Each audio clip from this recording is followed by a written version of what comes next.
Hello, my beautiful people, and we welcome you back to the Intellect. Antonio Sandifer here. Blake Smith over here, y'all. Your boy Uncle Q. Martina Alfred. Boy Patterson, sacrificial lamb. The sacrificial lamb, baby. And topic today we're going to discuss on is how we can decrease the rate of the homicide cases that are here in the city, but not just in our city, but all over, because we know even though the numbers are nowhere near what they were in the 90s, we still have an increase ever since 2013, and we definitely need to cut back on that because we love all people, and all people should love all people. But first, what we want to start off with is tell us your beginning, your starter point. Back in the 90s, I was a counselor for at-risk youth. Got my undergraduate master's in psychology. And from then on, I went to law school. Became a prosecutor in 2002. Did that for approximately 9 years for going to the gang task force here in Chattanooga. Did that for about a year and a half. Then it got lost in the transition between administrations. I went out to juvenile court to work with at-risk youth at that point, and as of last October, I'm actually in the public defender's office defending. Nice. So as far as being interested in the reasons people commit crimes, that's been something I've always been interested in. Now, there is I guess you'd say, perception that people think that public attorneys or prosecutions, sometimes if they work together or in cahoots to get those that are charged to take plea bargains. You know, there's a perception sometimes in the African American community that it's just all about getting people to take plea bargains so people can have a conviction rate and get them in and out of court as swift as possible. Can you speak to that, if that notion is true? It's not. How the process works? I can tell you it's not true on both sides. Prosecutors have a whole gamut of cases. They got the ones that are, slam dunk evidence for first degree murder. They got iffy cases, and they got cases that really shouldn't even be charged. And so as a prosecutor, you've got plenty of time. It's clear who the bad guys are. So on the prosecutor side, I can tell you that when I was a prosecutor, if there were cases where clearly the person wasn't guilty beyond a reasonable doubt, dismissed it. The good prosecutors dismiss cases more in 1 week than some defense attorneys will their whole career. You just got to do it right. On the defense side, I can tell you that simply knowing the law helps make sure that a lot of people that are charged get charged with the right thing. Like a lot of times they come to you, they are guilty, but your goal as public defenders make sure they don't get unfairly convicted. You were the guy in third grade with your pocket watch trying to hypnotize your friends. I wasn't that. You will give me your pizza. I wish it worked like that. But the hypnosis book just got me interested in the way a person thinks defines their reality. Yeah. And so you can see it now. You don't have to have a degree in psychology to see that one person's perspective of the world that's how they see the world. Well, guess what? That's truth. Yep. To them, perception is reality. I can dig it. And the hardest thing to talk about, what we're talking about today, reducing the homicide rate, is changing a lot of people's perceptions. It may be their reality on their block, Right. in their neighborhood. It doesn't have to be, their destiny, where that's what it's going to be forever. And so we can change someone's perceptions, I think would be great. Do you think the psychology of a lot of people that are involved in some of the violent activity or in crime in general is because they just lack resources? And if the resources were changed or the infrastructure was changed, if they had better schooling and better upbringing, that a lot of the things that happen in these communities wouldn't happen at all. If they just had better access to resources. Access to resources is a huge part of it. I think the thing that they miss the most is access to a loving parental unit a lot of times. Because I've seen some of the biggest screw-ups when I was a teenager were the ones who had a lot of resources. Their parents didn't care about them. And I've seen a lot of the kids who ended up being the most successful had at least one person who was just irrationally crazy about them, would support them, would show up to all the talent shows, all the ball games. If they feel that connection, Right. then that's something that can inoculate the most. So access to that is probably the most important thing. But you're talking about on a societal level, you can certainly see the difference in a lot of kids who have those resources as a whole. Right. There's a lot of kids who don't. And like sometimes I feel like it's just it kind of starts with just the conversation, like the dialogue, because like I work in a barbershop, you know what I mean? And for instance, like I get a lot of kids that come in from, 5 to 17 finna graduate high school. And I talk to them, I talk to all of my customers, you know what I'm saying, kind of personal but not too personal, but and I ask them questions I can tell that they've never even been asked before. You know what I'm saying? Like, they look at me like, I ain't never even thought about that. You know what I'm saying? And I'm kind of putting that out there. And it's like, man, you finna graduate and you haven't had nobody to really sit you down and really talk to you about something that matters. This is just, you know what I mean? You'd be surprised with, like you said, the influence of how you raise and who you raise around and what they know and what they can even teach you. You know what I'm saying? Absolutely. And, when I was with the gang task force, we saw it the most because we were out in the community really trying to get community members interested in getting their kids in their own neighborhood on the right track. And what you were talking about, man, a second ago, Q, made me remember a time we were handing out flyers for a community event. And there were 5 kids kind of in this front yard, ages like 3 to maybe 11 or 12. And the lady I was with went out just to say, hey kids, there's gonna be free food at this thing, come on down, have fun. The little 3-year-old came up and just gave her a hug. Didn't know her, never seen her before, but to me was so starved for attention, needed a hug so bad she was willing to go up to a complete stranger and get one. That spoke to me a lot about what some of the kids that we're trying to save have lacking.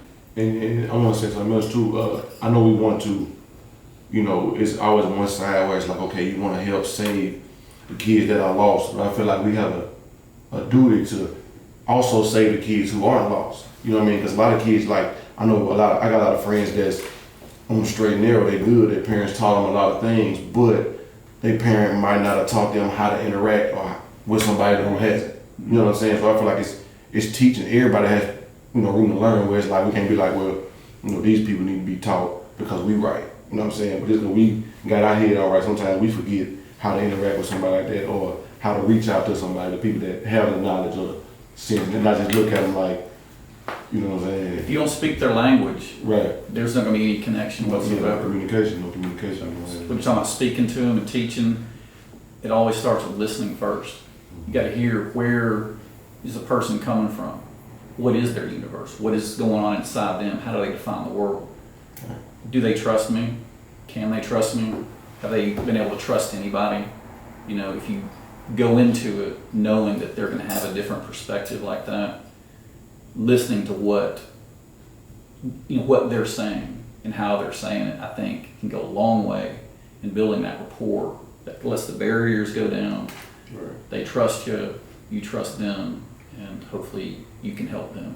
There is a lot of ground to be reached, like you said, with teachable moments, and people kind of stepping out their comfort zone and finding out with different cultures and different people from different walks of life, because there are a lot of people that you're talking about, children that's in that those gang-affected communities, that if they had access, like you said, different resources, or somebody that come back around them that showed them a different perspective, a different viewpoint of life. I know me personally, my father was on crack for over 20 years in my personal life, and he really wasn't there. So I guess you could say I was the typical statistic of a young black boy growing up in a single black parent home. And I grew up in East Chattanooga and the Woodlands and stayed a little bit in Moon Hike and various different communities. And I just know that there were people that worked at recreational centers and things like that, that positive black role models or positive male role models that made an influence on my life that said, okay, there was gang activity that was going on, there was drug activity that was going on, but that doesn't necessarily mean that was the path for me. And, right. And that path wasn't for me because I saw positive images of people doing things. I saw guys that went to my church that were firemen, policemen, guys that were teachers, guys that might have been electricians. So it was a balancing act. I didn't just see despair and heartache all the time, or guys just committing crimes. I saw guys that, this guy works a 9 to 5. He takes care of his family. He's married. And so that kind of was a filtering process for me that, one of the reasons why I maybe want to join the military after I graduated high school. So I think if more kids saw that, they would have a healthier balance and perspective. Absolutely. And it's good that you were able to take a different path than what the common path is, a lot of times, because I think there's like a 73% rating of inmates in prison who come from a single parent home themselves. Mhm. You know what I mean? So for you to be able to go a different route than with the majority, you know, that's a great thing. Can I ask you a question about that too? I'm very interested because I mean, you had a dad that was, they giving you the benefit of a bad example, but you were somehow able to look at some of the differences that were out there as far as different perspectives from the people you talked about, Right. the rec centers. How were you able to kind of reconcile that? You know, how were you able to focus on? It wasn't easy. You know, it's a situation that I think myself and a lot of other young men that have father issues or absentee fathers have to reconcile themselves. It wasn't until my adulthood that me and my father were able to establish a relationship, because I was angry with him for a multitude of reasons. I was angry because he wasn't there. I was angry that he didn't work things out with my mother, and because I didn't see really from him how to be a man in society. I was angry a lot of times at people who did have two-parent households. People that did have two-parent households, I was angry at a white man because I had people tell me that, if we had better resources or we were a better community, we would be going through this, and they would blame power to be higher than what we were dealing with, what we were going on. So I was angry for a lot of times. I was angry for his drug usage, and I think a lot of people in those communities, or just in communities in general, when you're dealing with drug addiction, or you believe when parents is not there, when Andy Burke was talking about the VRI, the Violence Reduction Initiative. If you go back and you talk to those kids and you do a statistical breakdown, a lot of those kids that grew up in single parent households or fathers or whatever, they were on alcohol or drug abuse or put their hands on their mothers, I bet you'll find out that the statistics on that are overwhelming. And those boys are growing up with that anger and that lack of how to interact with women in general, how to interact with other people in the community, and they don't have a healthy conduit on how to exercise that anger. So they just walk around mad. They don't have any productive way, frustrated. They don't have any way to put that anger out. So they join anything that's going to show them any type of love, any type of allegiance, any type of family, any type of camaraderie. And what are the organizations that's around those communities that are showing them that? A lot of times it is the drug dealer. It is the guy that's in the gang. The GDs, the Vice Lords, the Bloods, and the Crips. Those are people that are showing them some type of sense of family, some type of sense of belonging, some type of unity, togetherness. It has a long path, but you can understand the pathology of it. And it's expecting a lot of teenagers to be able to figure out exactly what the difference is between a negative type of relationship that's giving those things versus the positive. And obviously you were able to follow that. Yeah. It's asking a lot. I mean, because you're able to do that as a teenager. I think a lot of people forget that, teenage brains aren't developed until about 25. It's no coincidence that the crime spikes along that exact curve. So I think, the Rubik's Cube to crack is the one you cracked.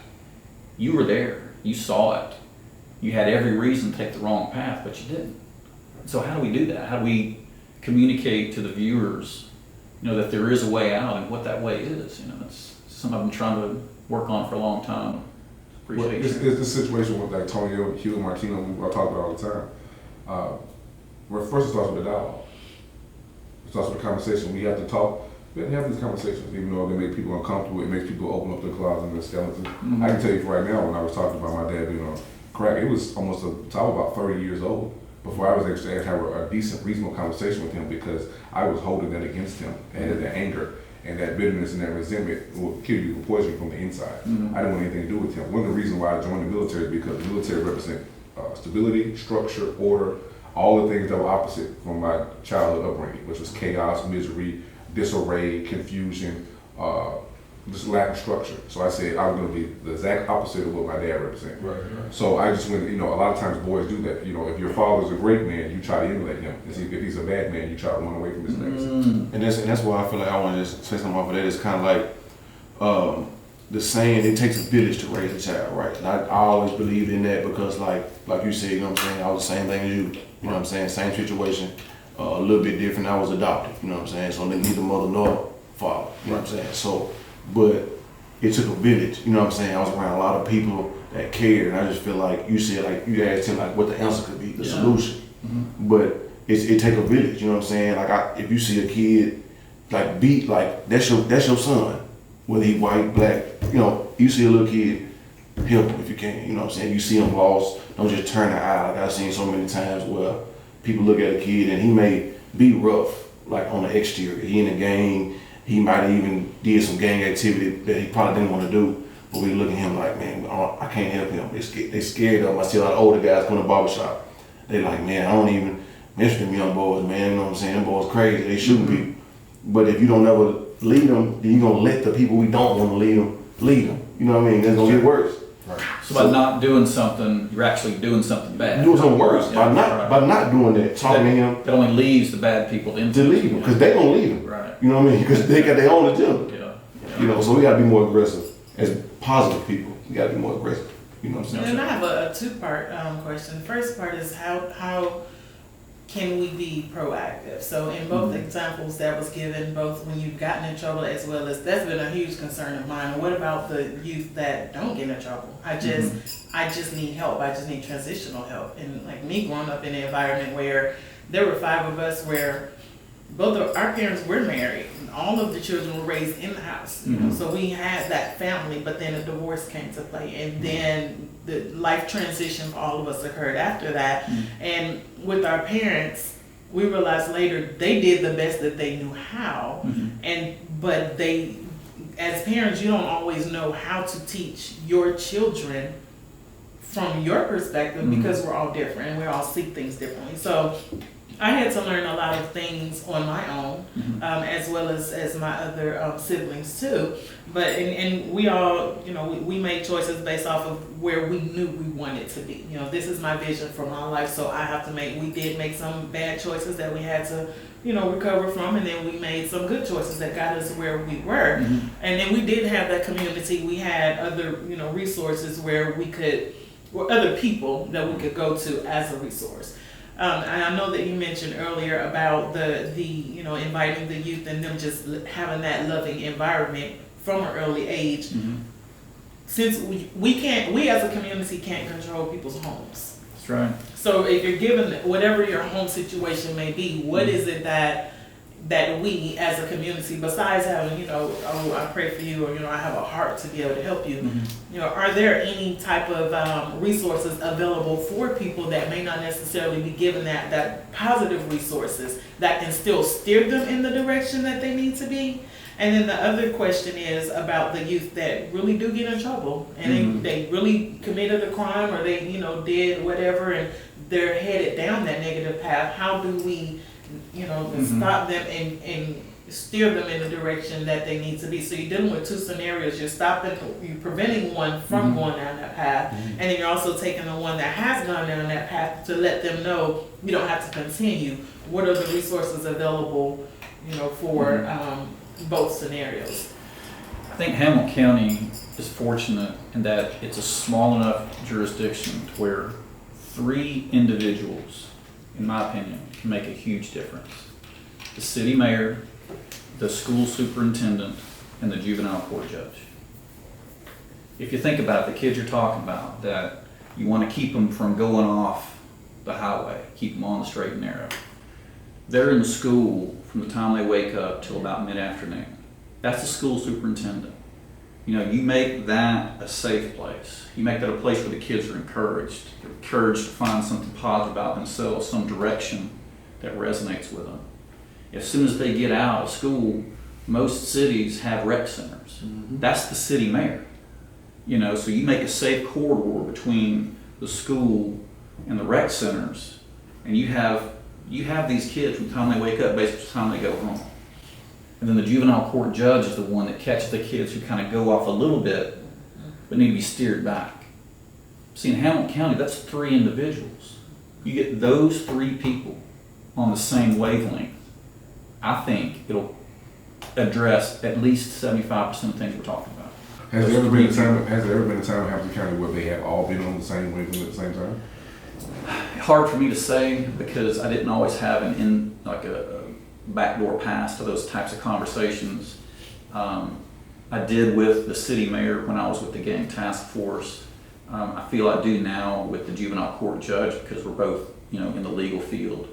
I don't know who I know who the new school superintendent is. I just don't know his perspective on, you know, the things we're talking about. But I just think that you get those 3 in a room, lock the door, and say, when you guys agree on how you're gonna handle this kid's work, because we're all seeing the same kids. Yeah. The same kids who are popping up, causing trouble in school are the same ones that the Family and Children Resources folks are going to do their home visits on. Mhm. The same ones that are popping up in juvenile court, for small things for the time being. You get those three people on the same page, I think it helps in a lot of ways. Dude, when I was growing up, we had like a junior achievement program. I've been working since I was 15, and at 15 you can go into the program over the summer, and you get paid to do. You get paid at the end of the summer for the work that you've done throughout the summer, but it also teaches you job skills. Do they have that type of program here in Chattanooga? I think, I know that the city had something, I think they called it the ambassadors maybe, and it was under Lerone Jennings, and he was trying to teach kids from the beginning. You learn in school certain topics. To do well in a job, you need these what are called soft skills. How to dress. When you're answering the phone, good day, this is this company X, can I help you? When someone walks up to the information desk, can I help you with something? It's a difference in teaching that stuff from the book in school and actually teaching what I think what you're talking about are the soft skills. How do you get that job? How do you get your foot in the door and stay? Yeah. So yes, I think there are a lot of places in Chattanooga that can get that, and I think the city would be a great resource for that. And I want to say it's the CAP is coming to mind, like Chattanooga Ambassadors Program, and I could be wrong about that. The answer is yes. I wish I knew the specific name to tell you, but okay. Yeah. If you have any advice on how we can get those three entities in the same room, I have an idea that I would love to pitch to them, and I believe it will work wonders. They're all, again, I know for a fact that the juvenile court judge is into innovation, into thinking outside of his particular lane of travel to help, Innovation is the key. Yeah, I'm just thinking about this whole thing in a different way. The city mayor, I know Andy Burke, has been very interested in crime. That's one of his main platforms. Right. I think that he would certainly, just from what I know about him, I think he'd certainly be open to such a dialogue. And again, I just don't know the school superintendent. But again, think about it. Those are the roles. When Andy Burke leaves office, you're still going to have someone in that role. Somebody in the position. If Judge Filiaw decides to do something different, you're going to need someone in that role. We got a new school superintendent. I think that if he understands how important his role is in the community for what we're talking about today, I think that can only be a good thing, right? Yeah. So I just feel like the focus has to change, like the underlying focus. Like you said, like the mayor now, you said he focuses like on crime a lot. You know what I'm saying? Maybe the superintendent maybe focuses on whatever he focuses on underlying. But I feel like if it's all the underlying message is not about the money and it's more about the people, then that's when it'll change. But like right now, I feel like the mayor of any city might want to stop the crime, but he's not saying he wants to stop the crime for the kids. He's trying to stop the crime because it's losing money for the businesses that's in the city. You know what I'm saying? It's the motive behind it has to change. I feel like for the actual product to be different. here's how I sold that. I said, you're already paying for it on the back end. An untreated gunshot wound at Erlanger, it's about, $50,000. It may be more than that. So you're already paying for it just for the gunshot wounds. To incarcerate folks, that costs money every day. Why don't you take some of that money and put it on the front end? You're already paying for it. And I can tell you I saw different angles to this. And there may be other people that saw it as close as I did, as far as seeing different angles. I was right there in the middle of it. I'm telling you that a drug case in court brought by the feds that takes 18 months to build and all these resources may get 30 people out of a gang after about a year and a half. You get the right outreach program, the right mentors, you can take 30 kids out of a gang every month. Right.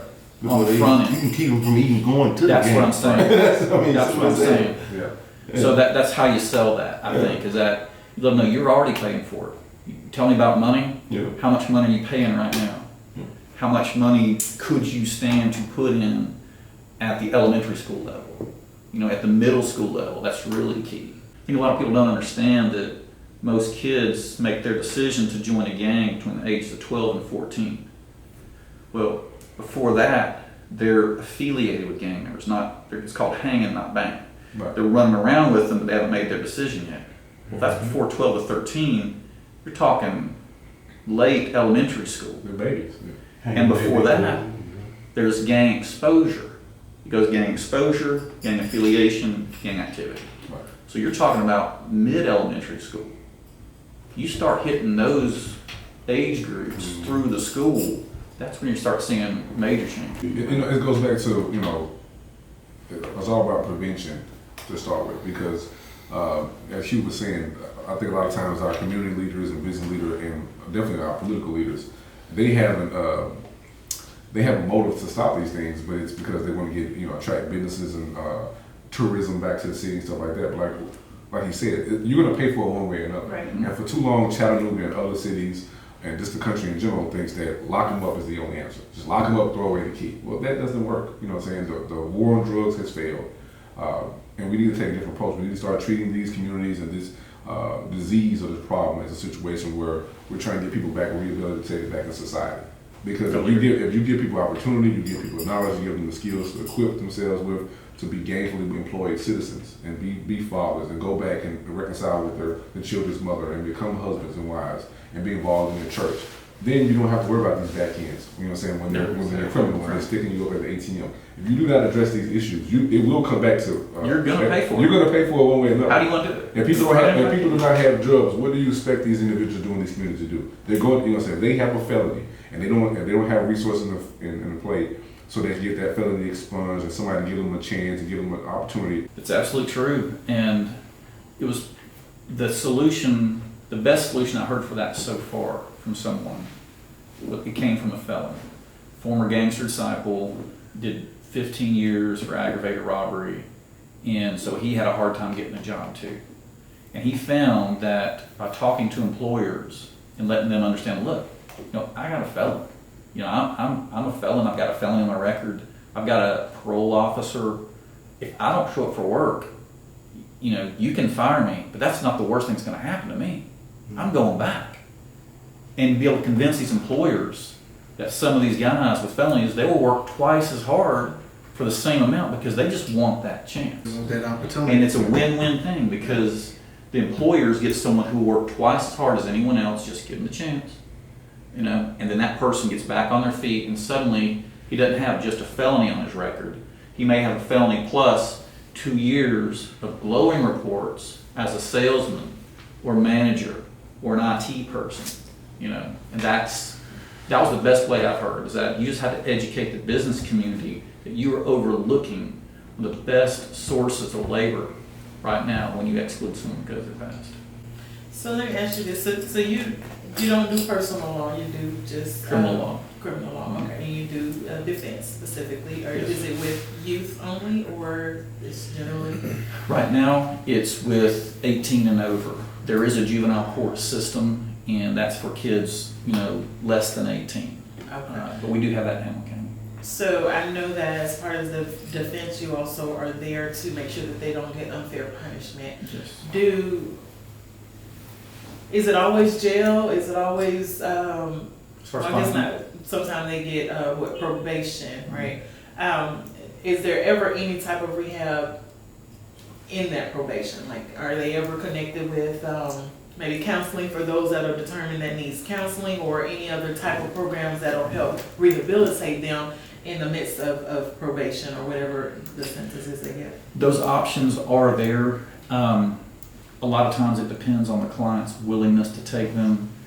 The drug court here in Hamilton County is stellar as far as drug courts go. I mean, it's hard to get anyone to change their life, but once that person makes a personal decision to, the Division II criminal court right down here has turned a lot of people's lives around. What's the E1?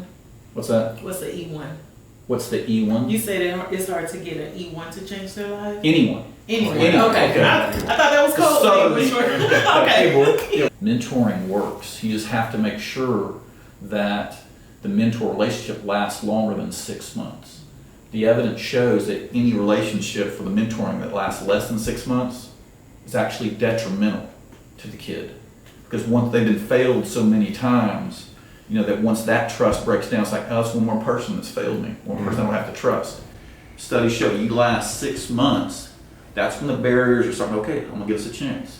This person's still coming around, even though I've been kind of a jerk, even though I've been kind of a hard case about certain things. That's when the ball comes down, right? 6 months. Yeah, That's the Let- minimum amount of time. Less than 6 months, it's worse. You might as well not be a mentor because it's worse than that. So, but again, mentoring is a huge thing. It works.